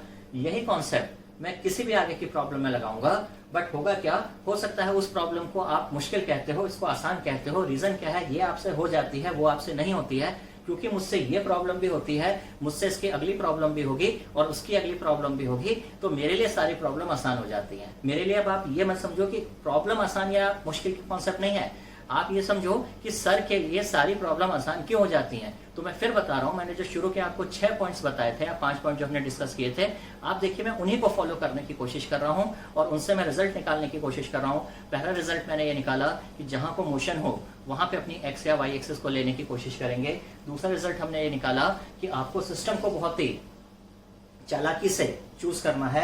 इस तरह से सिस्टम को चूज करिए कि आपका आंसर फटाफट आए। आप कहेंगे सर ये सिस्टम को चूज करना कैसे सीखेंगे, तो कोई भी बेटा ध्यान रखो, पैदा होके नहीं सीखता है, सब देख देख कर सीखते हैं, प्रैक्टिस से सीखते हैं। किसी की प्रैक्टिस ज्यादा होगी, किसी की कम। हमारे पास बस ये इशू हो रहा है कि हमारे पास टाइम कम है, क्योंकि हम लोग पावर कोर्स में है। अच्छी बात यह है, कोरोना देवता का भयंकर प्रकोप चल रहा है, जो कि आपके लिए अच्छी न्यूज बनकर ही आ रहा है। हो सकता है और आगे निकल जाए, तो शायद आपको 15-20 दिन, 1 महीना और तैयारी करने निकलाए, तो कोशिश करेंगे वहां पर हम कुछ और आपकी हेल्प कर सकें। बट जो चीज 1 साल के या 2 साल के कोर्स में होती है बेटा, वो कभी भी पॉसिबल नहीं हो पाती है। दूसरी चीज ध्यान रखना, हमेशा एक्सक्यूज आप मत बनाइए। आप लोग वेट मत करिए कि किसी चीज के होने का, किसी चीज के तैयार होने का। आपने देखा आज भी मेरी जो आई है, आज भी आप देख सकते हो बेटा, मेरी आंख पूरी सूजी हुई है, इसमें पूरा स्टाइल हो रखा है। इतना मेरे आधे चेहरे पे 3 दिन से इतना पेन हो रहा है, पूरा यहाँ से लेके यहाँ तक। But I am taking this lecture, मैं रिकॉर्ड कर रहा हूँ लेक्चर, क्योंकि मुझे पता है ये सब चलता रहेगा यार। कभी सर दर्द होगा, कभी पेट दर्द होगा, कभी खुशी, कभी गम, कभी गम हो जाएगा, कभी खुशी। तो मैं सोचूंगा यार आज इसलिए लेक्चर नहीं रिकॉर्ड कर रहे, आज इसलिए नहीं पढ़ रहे क्योंकि गम है, कल इसलिए नहीं पढ़ रहे क्योंकि खुशी है। तो ऐसे जीवन में सफलता नहीं मिलती है। मोटिवेशन अपनी जगह पर है, आपको हमेशा से काम करना है, और खास तौर पे कब काम करना है, आपकी सक्सेस इस बात पे डिपेंड करती है बच्चे कि आप उस दिन क्या कर रहे हो जो दिन आपके लिए अच्छा नहीं है। जिस दिन आप बहुत ही लो फील कर रहे हो, जो दिन आपका बहुत ही डल है, उस दिन आपने क्या किया, वो डिसाइड करता है कि आप सक्सेसफुल बनते हो कि नहीं बनते हो। मोटिवेशन अपनी जगह पर है। मोटिवेशन देखकर या सिर्फ मोटिवेशन देखकर कुछ नहीं होता है बेटा, उस पर एक्शन लेने से चीजें होती हैं। और एक्शन आपको हैबिट में आना चाहिए हर दिन, चाहे बारिश हो चाहे धूप हो। मेरा जो रूटीन है मुझे वो करना है। तो सक्सेसफुल लोगों में आप एक चीज कॉमन देखोगे, उनकी एक आदत होती है काम करने की। वो हर चीज को एक आदत के हिसाब से करते हैं। They don't need motivation again and again. So इसको हम लोग आगे बढ़ाते हैं, आप लोग इसको नोट कर लीजिए। सो बेटा now coming to the tension force. तो ध्यान रखेंगे, जो रस्सी है, रस्सी सिर्फ खींच सकती है, पुल कर सकती है, ठीक है ना। So tension is only a pull force. जबकि जो रॉड की जो टेंशन होगी, ठीक है ना, इनफैक्ट वी आर डीलिंग फिलहाल टेंशन इन अ स्ट्रिंग, आप इसको कर सकते हैं टेंशन फोर्स। अभी हम स्ट्रिंग वाले केसेस देख रहे हैं, ठीक है बेटा। और जो स्टिक है, एक रॉड होगी, रॉड पुश भी कर सकती है और पुल भी कर सकती है। तो आप देखिए, जैसे ये आपने यहाँ पे रस्सी से बांध रखा है, ठीक है ना। तो ये आपका इस पॉइंट पे अगर हम एफबीडी बनाते हैं तो ध्यान रखिएगा 2 तरह की रस्सियां हमारे पास मिलेंगी। एक हमको मिलती है बेटा मासलेस स्ट्रिंग, उसको बोलते हैं। एक्चुअली मासलेस तो होगी नहीं, रस्सी है तो कुछ ना कुछ तो मास होगा ही। बट मासलेस से हमारा मतलब होता है कि जो स्ट्रिंग का मास है वो काफी कम है इन कंपेरिजन टू, यहाँ लिख लेते हैं, mass of the string is very less in comparison to mass of the block we are dealing with. तो यहाँ पे अगर हम पॉइंट्स देखें बेटा, ए देखें चाहे बी देखें चाहे सी देखें, कहीं पे भी आप एफबीटी बनाओगे, जैसे आपने ए पॉइंट पे एफबीटी बनाया तो आपको टीए मिल गया एमजी। अब अगर आप बी पॉइंट पे एफबीटी बनाते तो यहाँ पे टेंशन टी भी होती, इसका मास तब भी एम जी ही रहता, इसको कैपिटल एम ले रहे हैं, दिस इज कैपिटल एम। ठीक है, अब मान लीजिए रस्सी मासलेस है या उसका मास न के बराबर है, तो अगर आपने आधी रस्सी ली है, सपोज ये मिड पॉइंट है, तो यहाँ से एम जी प्लस आधी रस्सी का मास कितना हो जाता है, एम जी बाई 2, तो टी बी कितना आता, टी बी आता m g plus m g by 2। लेकिन क्योंकि m के सामने m को बहुत छोटा लिया है तो उसको हम इग्नोर कर देते हैं। जैसे 100 के सामने मान लो 0.1 आया तो आपने इसको छोड़ दिया, ठीक है ना, इस वजह से हमने छोड़ दिया। तो ऑलमोस्ट आप कहेंगे कि T A T B T C सब सेम है। तो रूल नंबर 1 हमारा क्या हो जाता है बेटा कि मासलेस स्ट्रिंग जब भी हमको मिलेंगी तो वहां पे आप आंख बंद करके सारे पॉइंट्स पे टेंशन सेम ले सकते हैं। जहां पे कॉम्बिनेशन होंगे ब्लॉक्स के, रस्सियां एक दूसरे से बंधी होगी, वहां पे जैसे नॉर्मल रिएक्शन में बताया था, आपको क्या करना है, आपको सिस्टम को चूज कर लेना है क्लेवरली। ये आपसे पूछा सिस्टम का एक्सप्रेशन पता करना है, तो आप सबको एक सिस्टम मान लीजिए, 30 न्यूटन का फोर्स लगा, सिंगल बॉडी मान लीजिए क्योंकि सभी इंटरनल फोर्सेस हो जाएंगे। 4 3 7 + 8 15, 30/15 कितना आ गया, 2 मीटर पर सेकंड स्क्वायर। जो टेंशन पूछी है, अगर आपसे ए बी पॉइंट पर टेंशन पूछी है तो आप ए बी से सिस्टम को कट कर दीजिए। 8 kg की बॉडी है, 2 मीटर पर सेकंड स्क्वायर से चल रही है, टी ए बी कितना आ गया, 16 न्यूटन, ठीक है ना। अगर आपको बी से पूछा है तो 8 + 4 12, 2 मीटर पर सेकंड स्क्वायर का एक्सप्रेशन है, टी से कितना हो गया, 12 × 2 24 मीटर पर सेकंड स्क्वायर। अब पुली के केस में क्या करेंगे पुली के केस में देखिए आपको समझना पड़ेगा कि हम जो पुली डील कर रहे हैं उसमें पुली और जो स्ट्रिंग्स हैं दे आर फ्रिक्शनलेस। तो हमारी जो पुली है अभी वो घूमेगी नहीं, घूमेगी तो रोटेशनल इफेक्ट आ जाएगा, तो अभी हमारी जो रस्सियां हैं इसमें से सरक जाया करेंगी। तो रूल नंबर 1, अगर मासलेस स्ट्रिंग है और पुली और स्ट्रिंग फ्रिक्शनलेस है तो राइट और लेफ्ट टेंशन सेम होगी। ध्यान रखना, राइट और लेफ्ट टेंशन सेम होने के लिए फ्रिक्शनलेस होना जरूरी है, यानी कि अगर इसको हम फ्रिक्शन वाला कर देंगे और रस्सी मासलेस करेंगे तो यहाँ पूरी टेंशन एक होगी T1 और यहाँ पूरी टेंशन होगी T2। अगर इसमें क्या आ जाए, फ्रिक्शन आ जाए और ये पुली भी घूमने लगे, रोटेट करने लगे, लेकिन अभी हम क्या कर रहे हैं, अभी हम फ्रिक्शन को हटा के चल रहे हैं, तो इस सेक्शन की टेंशन और इस सेक्शन की टेंशन सेम होगी और हर पॉइंट पे भी सेम होगी, तो अभी सब पॉइंट पे टेंशन कितनी हो जाएगी, T, ठीक है ना। तो इन दो पॉइंट्स को अच्छे से आप नोट कर लीजिए। हाँ बेटा देखो, जब पुलिस आपको कनेक्टेड बॉडीज के साथ मिले, जैसे फॉर एग्जांपल अब ये है, ये सपोज M1 और ये M2, ठीक है। अब आपको यहां पर क्या समझना है कि रूल नंबर 3 कह लीजिए, ठीक है ना, मैकेनिक्स या न्यूटन्स लॉ का, जब भी आपको लगे कि सिस्टम के सारे कंपोनेंट्स सेम टाइम में सेम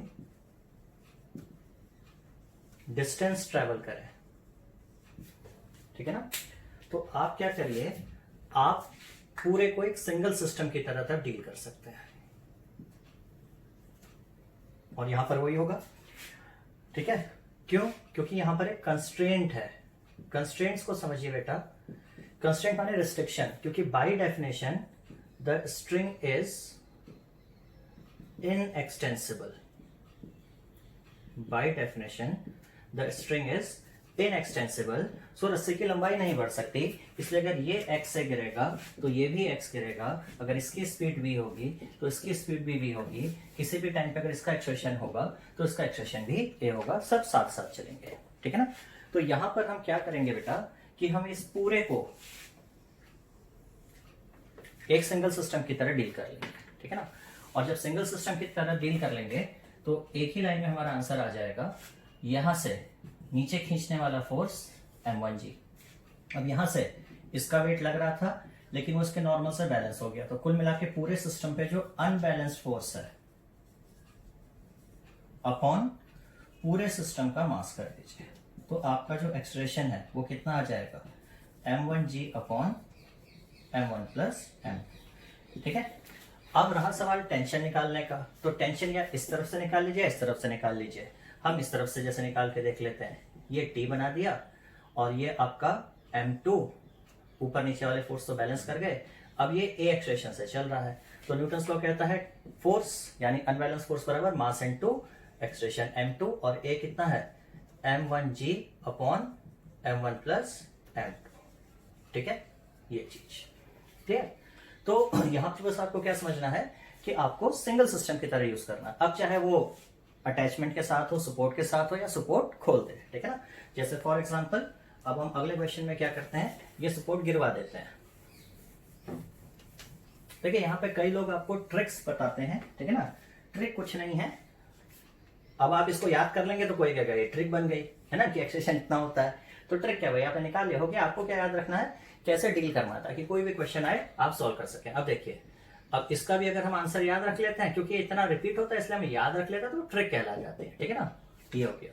अब यहाँ पर भी क्या है, फिर से कंस्टेंट है, अगर ये नीचे x जाएगा तो ये भी नीचे x ही जाएगा। तो आपको क्या करना है, इस पूरे को एक सिस्टम मान लेना है, ठीक है ना। अब ये m1 है, ये नीचे को आ रहा है मान लीजिए कितने से, m1g से, तो ये सिस्टम को क्लॉकवाइज खींचने की कोशिश करेगा। और ये मान लीजिए m2 है, तो ये कितना हो गया, m2g, ये सिस्टम को एंटी क्लॉकवाइज खींचने की कोशिश करेगा। तो दोनों का झगड़ा हो रहा है, तो नेट अनबैलेंस्ड फोर्स हमको क्या करना है, सिस्टम का मास, ठीक है ना। तो अनबैलेंस फोर्स कितना हो गया बेटा, m2g माइनस m1g, और सिस्टम का मास कितना हो गया, m1 प्लस m2, ठीक है ना।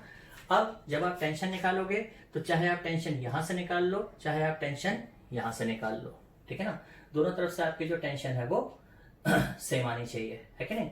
तो हमारी टेंशन आने के लिए चाहे यहां से इक्वेशन बना लो, ये ऊपर को जा रहा है, तो आप इक्वेशन लिख लीजिए T माइनस m2g बराबर m2a। चाहे आप T यहां से निकाल लीजिए, ये नीचे को जा रहा है, तो m1g माइनस T बराबर m1a। आप कहीं से भी सॉल्व करोगे आपकी टेंशन आएगी 2m1 m2g upon m1 plus m2, ये आपका आंसर है, ठीक है।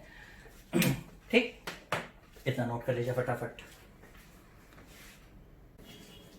So now let's see another question. देखिए आपको ज्यादा क्वेश्चन नहीं लगाने हैं, आपको कम क्वेश्चन में कॉन्सेप्ट को समझने की कोशिश करनी है, ठीक है।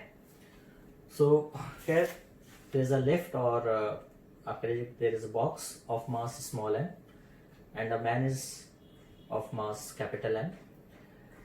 He is holding a string which is going through this pulley and again the string is attached to this box. तो हम इसमें पूरा डिस्कशन कर लेते हैं एक क्वेश्चन के बजाय। पहला क्वेश्चन, कितने फोर्स से ये आदमी ऐसे खींचे कि रुक जाए। तो अब यहाँ पर देखिए आपको क्या करना है, आपको एफबीटी देखना है, और एफबीटी के लिए इस वक्त मैंने क्या किया, मैंने मैन प्लस लिफ्ट को एक सिंगल सिस्टम की तरह ले लिया है। तो मैंने जो एफबीटी बनाया उसमें आदमी और लिफ्ट दोनों को बना लिया। एक टेंशन जो इसके हाथ वाली टेंशन है, एक टेंशन जो लिफ्ट को होल्ड करे है, आदमी का वेट और इस बॉक्स का वेट mg, छोटा mg, ठीक है ना।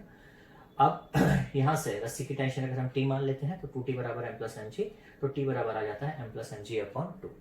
न्यूटन थर्ड लॉ के हिसाब से जितना ये रस्सी, आदमी रस्सी को खींच रहा होगा, है ना, तो उतना ही आदमी पे भी फोर्स लगेगा। तो यही ध्यान रखिएगा, यही रस्सी वाला फोर्स जब हम आदमी का एफबीटी बनाएंगे तो ये रस्सी वाला फोर्स आदमी की तरफ कहाँ लग जाएगा, ऊपर लग जाएगा। तो खैर अगर रस्सी की टेंशन T है तो मतलब आदमी भी इसको T से नीचे की ओर खींच रहा होगा, ठीक है। तो अब यहां से इसको आप समझ पा रहे हैं ना, ये पॉइंट रेस्ट पर है। अगर भाई इसकी टेंशन हमको T बताई जा रही है, आप रस्सी का एक पॉइंट लीजिए, ये वाला, है ना। तो अगर इसकी टेंशन T बताई जा रही है तो नीचे आदमी खींच रहा है, तो T बराबर कितना रहेगा, F रहेगा। अब मान लीजिए ये इस T नॉट या F से ज्यादा फोर्स से खींचे तो क्या होगा, यानी कि रस्सी की टेंशन ज्यादा हो जाए तो ऊपर वाला फोर्स 2F हो जाएगा।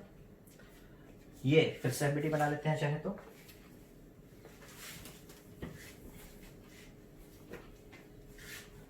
आदमी जब ये F और F हो जाएगा, नीचे को mg और mg दो हो गए। अब ये नेट फोर्स ऊपर की ओर हो जाएगा तो कुछ ना कुछ एक्सप्रेशन आएगा, तो आप क्या लिखेंगे, 2F minus m plus mg बराबर m प्लस m, है ना। तो ये इक्वेशन मैंने ऐसे लिख दी थी, आपका एक्सप्रेशन आ जाएगा 2F upon m plus m minus g। अब एक और क्वेश्चन बनेगा कि भाई ये बताइए कि जब ये F से खींच रहा होगा तो उस पर खड़ा भी तो है लिफ्ट पर, तो लिफ्ट कितना नॉर्मल रिएक्शन लगा रही होगी। तो when man applies force F, what is the normal reaction.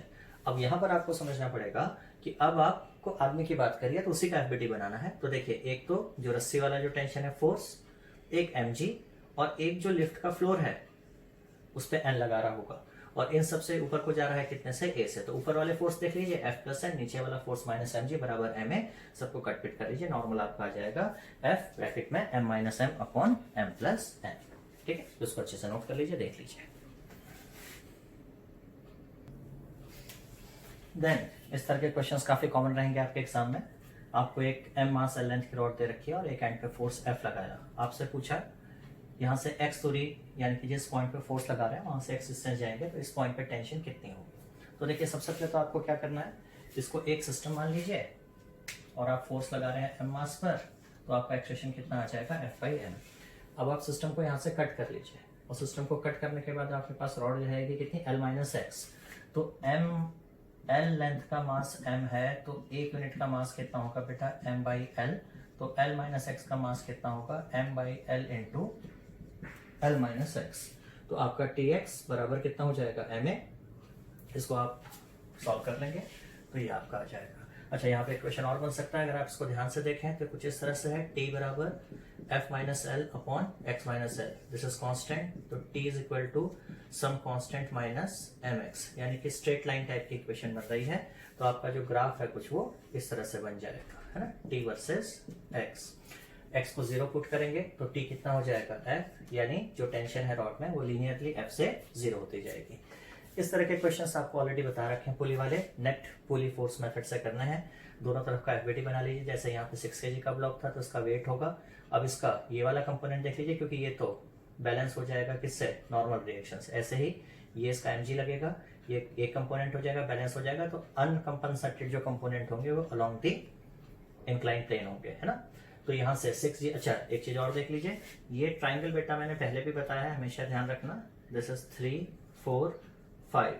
ये 37 डिग्री का ट्राइंगल हमेशा याद रख लो। साइन 37 होता है 3/5, कॉस 37 होता है 4/5 और टेन 37 होता है 3/4। अगर ये 37 है तो नेचुरल सी बात है ये 53 होगा, तो साइन 53 हो जाएगा 4/5। ठीक है, तो ये आपका 40 इंटू साइन 53 32 आ गया, 36। तो कुल मिला के यहाँ को नेट फोर्स कितना रहा, 36 माइनस 32, और टोटल सिस्टम का मास 6 + 4 10। तो आपका एक्सप्रेशन आ गया 0.4 मीटर पर सेकंड स्क्वायर। और अगर आपसे टेंशन पूछता है तो टेंशन चाहे इस साइड से निकाल लो चाहे इस साइड से निकाल लो, मैंने इस साइड से निकाली। तो ये ब्लॉक ऊपर को जा रहा है क्योंकि नेट फोर्स इधर को है, तो ऊपर को जाने वाला फोर्स बड़ा होगा, यानी टेंशन माइनस नीचे वाला फोर्स 32 बराबर मास इनटू एक्सप्रेशन। इसको सॉल्व कर लीजिए, T बराबर 33.6। ठीक है, नोट इट डाउन। देखो कंस्टेंट इक्वेशन से मान के चलिए, बहुत ही जीरो से लेके बहुत बड़े लेवल तक कंस्टेंट इक्वेशन के क्वेश्चंस हो सकते हैं। आपको ना लिटरली अवॉइड करना है कंस्टेंट रिलेशंस को, जितना बस बता दिया जा रहा है उतना देखिए, क्योंकि जितना ज़्यादा कंस्टेंट रिलेशंस कॉम्प्लिकेटेड होते जाएंगे उतना आपके सवाल को सॉल्व करने का टाइम बढ़ता जाएगा। और मेरा कहना यह है कि अगर नीट में किसी सवाल पे 2-3 मिनट से ज़्यादा लगने वाला है तो वैसे ही आपके काम का नहीं है, चाहे वो जेई मेंस हो। ठीक है ना। तो अब यहाँ पर देखो, एक बार मैं समझा देता हूँ और उसके बाद मैं आपको उसका सीधा सीधा एक डायरेक्ट शॉर्ट तरीका बता देता हूँ। ठीक है, आप ऐसा करिए, हम यहाँ पर एक लाइन खींचते हैं। मान लीजिए ब्लॉक नीचे गिरता है x से, ठीक है, तो क्योंकि द स्ट्रिंग इज इनएक्सटेंसिबल, तो दैट मीन्स अगर ये x से नीचे गिरेगा ब्लॉक तो हमारी जो पुली है ये भी x से नीचे गिर जानी चाहिए। तो ये सीन बना कुछ, ठीक है।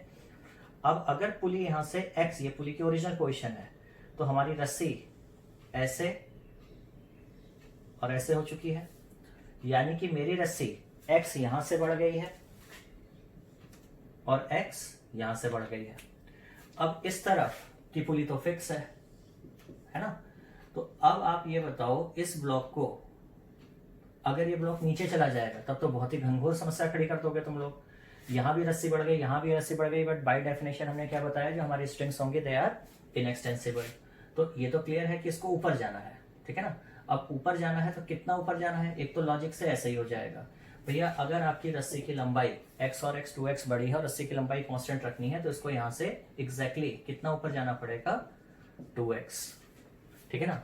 ऐसे नहीं करना चाहते हो सीधे सीधे, आपको लगता है सर तो बड़े आसानी से हो गया, इसको y मान लो, तो क्या लिख लो भैया, y को किसके बराबर होना पड़ेगा, 2x लिख के कर लो चाहे, ठीक है ना। लेकिन अब इसमें होता क्या है बेटा, नॉर्मली जब आप समझो कि जो आपके एग्जाम है उसमें 2 से ज्यादा पुलिस आती नहीं है, ये जो आपकी बुक्स में मल्टीपल पुलिस वाले क्वेश्चंस दिखते हैं, बेसिकली कहीं और से रोडो पिरोडो और ये सब जो किताबें वहां से डालते हैं, और किसी जमाने में उस तरह की प्रॉब्लम पूछा करता था, ठीक है ना। इसमें देखो बेटा सबसे बेस्ट तरीका क्या है, यहाँ पे एक्चुअली हम वर्क एनर्जी थ्योरम का इनडायरेक्ट यूज करते हैं, और हम एक थ्योरम रहती है जिसमें होता है कि work done by internal forces comes out to be zero in cases of constrained bodies, जहाँ पे एक सिरा और दूसरा सिरा बॉडी का जोड़ा रहता है वहां पे जीरो होगा। तो यहाँ पर बेटा हम एक दूसरा काम क्या कर सकते हैं, आप ऐसे समझो कि यहाँ से आप शुरू हो जाओ, टेंशन टी, इसमें टेंशन टी होगी, क्योंकि मैंने बता रखा है जब तक रस्सियां मासलेस है और ये पुलिस फ्रिक्शनलेस है तो सेम रस्सी में टेंशन सेम रहेगी, और इसकी टेंशन मान लो कितनी, टी डैश, ठीक हो गया। अब इस पुली का एबिलिटी बनाओ, टी और नीचे को टी डैश, ये पुली कहीं भी ऊपर नीचे जाए, बट ये हमने कैसे ली है, मासलेस पुली, हमारी पुली कैसी है, मासलेस फ्रिक्शनलेस, तो इस हिसाब से आपका 2t बराबर हमेशा कितना रहेगा, टी डैश। तो कहने का मतलब ये टेंशन कितनी हो जाएगी, 2t।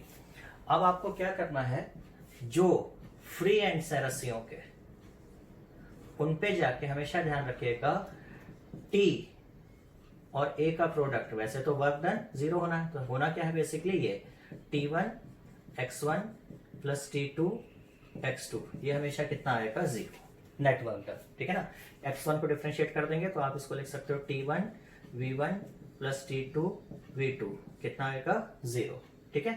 और sorry t1 tension, t dot actually वो वेक्टर लगा दिया मैंने, है ना, वर्क डन होगा ना t डॉट x, तो यहाँ पे एक एंगल जीरो होगा, जैसे यहाँ पर आप देखोगे तो यहाँ टेंशन ऊपर को है, मान लो ब्लॉक भी ऊपर को जा रहा है तो एंगल जीरो हो जाएगा, है ना, ब्लॉक नीचे को जाएगा तो एंगल 180 हो जाएगा, और इसी को डिफरेंशिएट कर दोगे तो t1 a1 plus t2 a2 बराबर जीरो।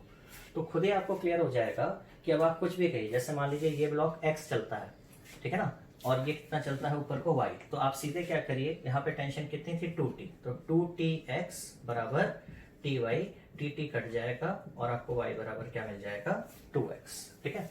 तो ये तरीका बेसिकली हम कहाँ पे यूज करते हैं, जहां पर हमारे पास कुछ कॉम्प्लिकेटेड फिगर्स आते हैं। एक क्वेश्चन मैं करा के दिखा दूंगा, वरना देखो बेटा न्यूटन्स लॉ, देखो न्यूटन्स लॉ के कम लेक्चर में कोई बहुत ज्यादा, न्यूटन्स लॉ होता है 11th क्लास के बच्चे के लिए बेसिक, ठीक है ना।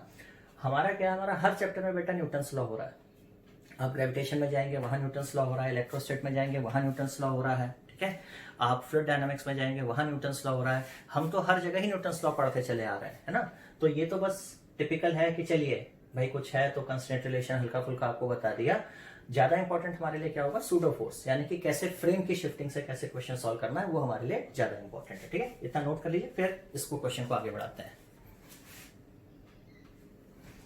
तो अब अगर हम न्यूमेरिकल पॉइंट ऑफ व्यू से देखें तो एक्टिविटी बनाते हैं, इस ब्लॉक की टेंशन 2t, इसका हमने नंबर इसको 1 दे दिया, m1g वेट, नीचे को एक्सप्रेशन a, इस ब्लॉक की टेंशन t, वेट m2g और ऊपर को एक्सप्रेशन 2 है। अकॉर्डिंगली हमने इक्वेशन लिख ली, जैसे m1g नीचे को जा रहा है तो m1g माइनस 2t बराबर इतना और इतना। अब यहाँ पे मैं इतना एक्सपेक्ट कर सकता हूँ, दो इक्वेशन है और दो ही वेरिएबल है, आप इन इक्वेशन को सॉल्व करके t और a निकाल सकते हैं, ठीक है। और अभी जो पुली वाले सो कॉल्ड कंस्ट्रेंट हैं, इनका हम एक और तरीका देखेंगे जब हम फ्रेम ऑफ रेफरेंस की बात करेंगे, तो वहां पर देखेंगे कि किस तरीके से वो कौन सी जगह है जिसके रिस्पेक्ट में दोनों ब्लॉक्स का रस्सी की तरफ एक्सप्रेशन सेम आएगा, तो वहां पर हम एक और मेथड देखेंगे। हालांकि सारे मेथड एक ही हैं, ठीक है ना, आप जिस मेथड को चाहे उसको आप बाद में यूज कर सकते हैं, ठीक है। सो इसको नोट करिए। अब हम लोग अपना नेक्स्ट लेक्चर देखेंगे, spring force. Okay, now let's come to very special topic, spring. काफी कंफ्यूजिंग टॉपिक रहता है बच्चों में। सबसे पहले समझो बेटा स्प्रिंग क्या है। दैट इज अ कॉइल्ड, कह लीजिए कोई मेटेलिक स्ट्रक्चर है, उसको आप ऐसे कॉइल कर दीजिए तो वो स्प्रिंग बन गया। स्प्रिंग के साथ क्या होगा, अगर आप इसको ऐसे छोड़ देंगे तो ये एक नेचुरल लेंथ पर होगा, इस पर ना ये खींचने की कोशिश करेगा ना दबने की कोशिश करेगा, इसको आप कह सकते हैं नेचुरल लेंथ, ठीक है। अब अगर आप इसको खींचते हैं या इस नेचुरल लेंथ से दबाते हैं, अगर आप इसको पुल करते हैं यानी कि राइट को, तो एक इसमें लेफ्ट को फोर्स डेवलप होगा, और अगर आप लेफ्ट को इसको पुश करते हैं तो इसमें एक राइट को फोर्स डेवलप होगा, ठीक है। एक एक्सटेंडेड स्प्रिंग पुल करने की कोशिश करेगा और एक कॉम्प्रेस स्प्रिंग पुश करने की कोशिश करेगा, और ये जो फोर्स डेवलप होगा इसको आप कह सकते हैं रीस्टोरिंग फोर्स, ठीक है ना। और this will be proportional to X. मैं माइनस इसलिए लिख रहा हूँ क्योंकि अगर x राइट होगा तो फोर्स लेफ्ट होगा, और अगर x लेफ्ट होगा तो फोर्स राइट होगा, तो इसको आप रिस्टोरिंग फोर्स लिख के बोल सकते हैं kx। ठीक है, अब जैसे आपने स्प्रिंग को लटका दिया, इस पे एक मास हैंग करेंगे, तो यहाँ पे दो केसेस होते हैं। एक केस ऑलरेडी में हम डिस्कस कर चुके हैं हालांकि। तो यहाँ पर आप देखिए कि इसको जब हम नीचे को धीरे धीरे छोड़ेंगे, ठीक है ना, और एक केस हो सकता है कि हम इसको झटके से छोड़ते हैं। तो अगर हम इसको धीरे धीरे करके नीचे लाते हैं तो एक पॉइंट ऐसा आएगा जहां पे kx बढ़ते बढ़ते किसके बराबर हो जाएगा, mg के बराबर, और ये हमारी क्या बन जाएगी, नई इक्विलिब्रियम पोजीशन। लेकिन अगर इसको हम एक झटके से छोड़ते तो अभी ध्यान रखें यहाँ रुकता नहीं, क्योंकि यहाँ तक आते आते कुछ वेलोसिटी गेन कर चुका होता और ये हमारा और नीचे तक जाता, वो हमारा अलग केस बन जाएगा। ठीक है ना, वो हम वर्क एनर्जी पावर में देखेंगे। तो यहाँ से आपका दोनों बैलेंस हो गए, तो kx बराबर mg और x बराबर कितना हो जाता है, mg अपॉन k। ठीक है ना, अब इस प्रॉब्लम को देखिए, इसमें क्या स्पेशल है। अब एक चीज और ध्यान रखिएगा बेटा, स्प्रिंग की टेंशन और रस्सी की टेंशन में डिफरेंस समझिए। ठीक है, जैसे अगर ये कोई ब्लॉक स्ट्रिंग से कनेक्टेड है और कोई ब्लॉक स्प्रिंग से कनेक्टेड है, ठीक है, यहां भी टेंशन टी होगी, यहां भी कुछ टेंशन टी है। ठीक है, अब इसके नीचे हमने एक और मास हैंग कर दिया, इसके नीचे भी हमने एक और मास हैंग कर दिया। ठीक है, अब हम यहां से इसको कट करते हैं। ठीक है, तो ये जो रस्सियां जो स्ट्रिंग होती हैं उसमें कट करते ही टेंशन क्या हो जाती है, जीरो हो जाती है। ठीक है ना, लेकिन स्प्रिंग के साथ क्या होता है कि जैसे यहां से इसको कट करेंगे, ठीक है ना, इसकी टेंशन एकदम से जीरो हो जाएगी। लेकिन ये जो हैंग कर रहा था इसकी टेंशन कभी भी एकदम से जीरो नहीं होगी, ये अपना नीचे ऊपर इनर्शिया की वजह से, ठीक है ना, जो उसका भी हम डायग्राम देखेंगे, तो यहाँ पे जो नीचे को टेंशन फोर्स था वो तो हट गया, तो ये धीरे धीरे करके ऊपर को जाएगा। मतलब स्प्रिंग जब भी काम करेगा स्लोली स्लोली करेगा। जैसे आप समझिए कि अगर आप रस्सी पकड़ के ऊपर से कूद रहे हैं बंजी जंपिंग में, अगर आप सडन एक रस्सी पकड़ के कूदेंगे तो आप गिर रहे हैं, झटके से आपकी रस्सी स्ट्रेट होगी और आपके हाथ पे बहुत तगड़ा झटका आएगा। लेकिन वही जब आप बंजी जंपिंग करते हैं तो आप एक इलास्टिक रस्सी लेते हैं, तो जब इलास्टिक रस्सी खुलती है तो धीरे धीरे करके खुलती है। तो आप ये समझिए कि स्प्रिंग में जो भी एक्शन होगा स्लोली स्लोली धीरे धीरे होगा। तो अब यहां से समझने की कोशिश करते हैं। देखिए, इस तरह से हमने एक सिस्टम जनरेट किया। सबसे पहले ये हैंग कर रहा है, ये हैंग कर रहा है, तो m1g और इसकी टेंशन आप t1 मान लीजिए, ये हो गया t1। तो t1 बराबर हमको क्या मिल गया, m1g, एक पॉइंट। अब यहां से देखिए, ये टेंशन यहाँ t1 हो गई और ये मान लीजिए x से खींचा, तो kx बराबर कितना हो गया, t1 हो गया। ठीक है भाई, kx बराबर m1g हो गया। फिर हम m2 का एफबीटी बनाते हैं। m2 पे इधर को टेंशन t2 ले लीजिए और इधर को kx, तो T2 भी क्या हो गया, kx। तो कुल मिला के T1 बराबर T2 बराबर kx बराबर m1g, ये हमको मिल गया। अब सबसे इंपॉर्टेंट पॉइंट समझिए कि अगर हम क्या करते हैं, यहां से इस स्ट्रिंग को कट कर देते हैं तो क्या होगा, इसको समझ लेंगे तो आपका स्प्रिंग का कॉन्सेप्ट जो है समझिए वो क्लियर हो जाना है। ठीक है ना, हम यहां से इस स्ट्रिंग को कट करते हैं। ठीक है, अब स्ट्रिंग को कट करेंगे तो ये टेंशन तो तुरंत क्या हो जाएगी, जीरो। तो जैसे ही ये टेंशन जीरो हुई, अब आप M2 का एफबीटी बनाइए। यहां तो कुछ रहा नहीं, और यहां का जो स्प्रिंग है, मैंने बोला स्प्रिंग में t इज इक्वल टू 0 पे एकाएक चेंज नहीं आएगा, स्प्रिंग में चेंज आते आते आएगा। तो यहां पर हम क्या करेंगे, यहां पर हम जो फोर्स था हमारा kx, उसको kx ही लिखेंगे और इसका एक्सप्रेशन हो जाएगा कितना, kx अपॉन m2। ठीक है ना, और इसके बाद kx कितना है, m1g, तो हमारा जो एक्सप्रेशन है वो आ जाएगा कितना, m1g अपॉन m2। ठीक हो गया। अब दूसरी चीज देखिए, इस ब्लॉक को देखते हैं क्या हुआ। अब भाई इस ब्लॉक के साथ तो स्प्रिंग जैसा था ये, है ना, इसका फोर्स अभी भी m1g लग रहा था और यहाँ स्प्रिंग अभी भी खींचा हुआ था, तो यहाँ जो टेंशन थी वो तो वैसी की वैसी रही, और टेंशन कितनी थी, m1g।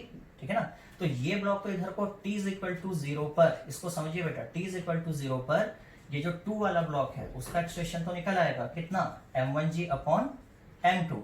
लेकिन जो इसका m1 वाले का जो अगर आप एक्सप्रेशन पूछेंगे तो m1 एक्सप्रेशन का क्या होगा, 0। और ध्यान रखिएगा ये मैं कब की बात कर रहा हूं, जस्ट कट करने के बाद, इसके बाद नो डाउट, इसके बाद ये आगे को बढ़ेगा। ठीक है ना, जब ये आगे को बढ़ेगा तो स्प्रिंग दबना शुरू होगा और फिर ये धीरे धीरे नीचे को जाएगा, वो अलग कहानी है। हमने जो कहानी बोली है वो कहां पे बोली है, t इज इक्वल टू 0 पर। ठीक है, इसको नोट करिए। फिर हम एक प्रॉब्लम और उठाते हैं ताकि आपको कॉन्सेप्ट और क्लियर हो।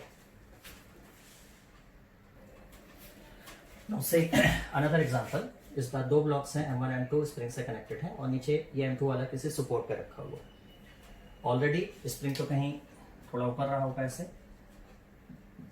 है ना, तो ये दब गया है। तो M1 का एफबीटी बनाएंगे तो M1g नीचे, kx ऊपर, और M2 का एफबीडी बनाएंगे तो दबा हुआ स्प्रिंग, इस पे KX नीचे लगा रहा होगा, इस पे M2G नीचे और एक नॉर्मल रिएक्शन। ठीक है, अब हम सपोर्ट को हटा देते हैं। ध्यान रखिएगा सपोर्ट हटने से पहले सब बढ़िया से इक्विलिब्रियम पे चल रहा था, है ना। सो गया मेरा पेन,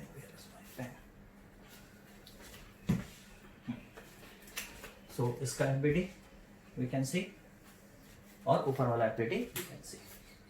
ठीक, तो ये दोनों ही इक्विलिब्रियम पर है। अब जैसे ही आप स्प्रिंग को सपोर्ट को हटाएंगे तो क्या होगा, नॉर्मल रिएक्शन तो जीरो हो जाएगा, लेकिन जो स्प्रिंग फोर्स है वो तो वैसा का वैसा ही रहेगा।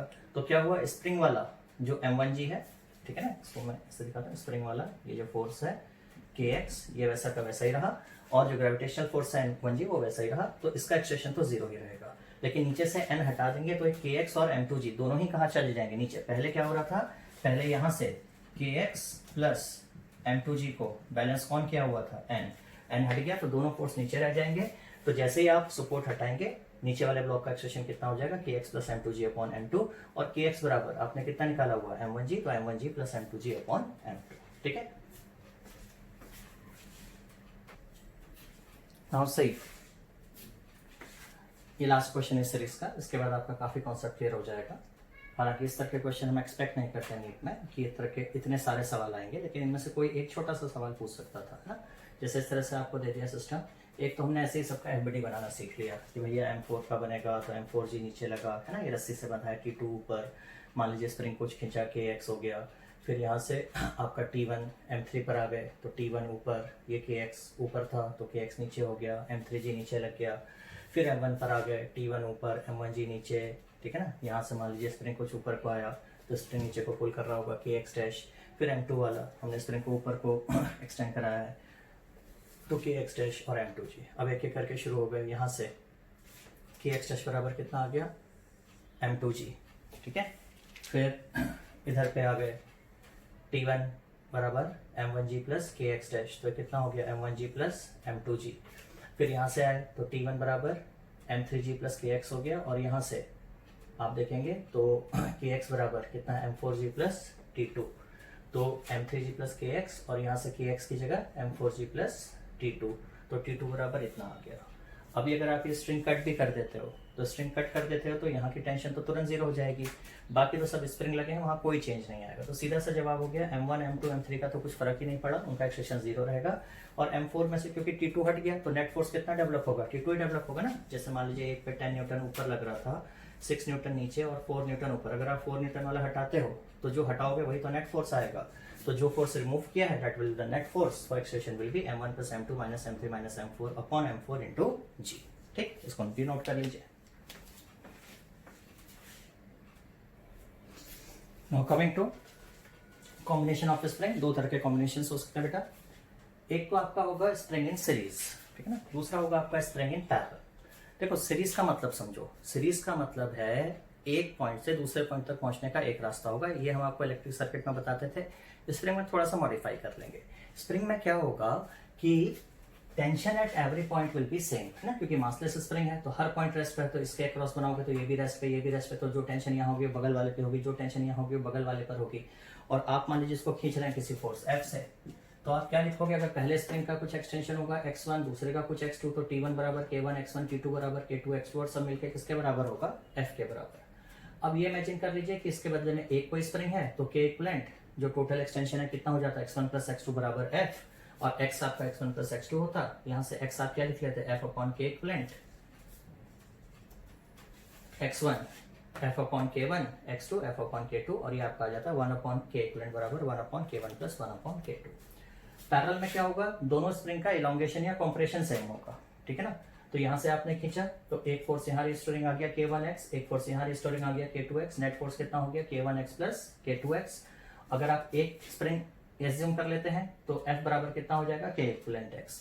तो यहाँ से K1x प्लस K2x बराबर K इक्विवेलेंट x, x आप काट दीजिए तो K1 प्लस K2 बराबर K इक्विवेलेंट। यहाँ पे एक इंपॉर्टेंट पॉइंट ध्यान रखना, अगर इस तरह का कॉम्बिनेशन मिलेगा तो दिखने में एक लाइन पे लगा है, लेकिन आप समझिए कि जब आप इसको यहाँ खिसकाएंगे तो क्या होगा, ये x से अगर खिसकेगा तो ये x से दबेगा, है ना। तो दोनों पे इस खींचे वाले का पुल होगा और दबे वाले का पुश होगा, फिर से दोनों फोर्स एक ही डायरेक्शन में आएंगे इसकी तरह। तो ध्यान रखिएगा this combination will be in parallel, ठीक है। इसका मेन यूज होता है एसएचएम वगैरह में, जहां पे आपका टाइम पीरियड एसएचएम का निकालना होगा तो वहां पे आप इक्विवेलेंट वाले टर्म्स यूज करेंगे, ठीक है। So this is all in spring. So अब आप इस लेक्चर को देखिए, फिर हम लोग नेक्स्ट लेक्चर में मिलते हैं, ठीक है ना, फ्रिक्शन के साथ। और फ्रिक्शन है उससे पहले हमारा होगा जो frame of reference, pseudo force, ये सारी चीजें, ठीक है। Thank you.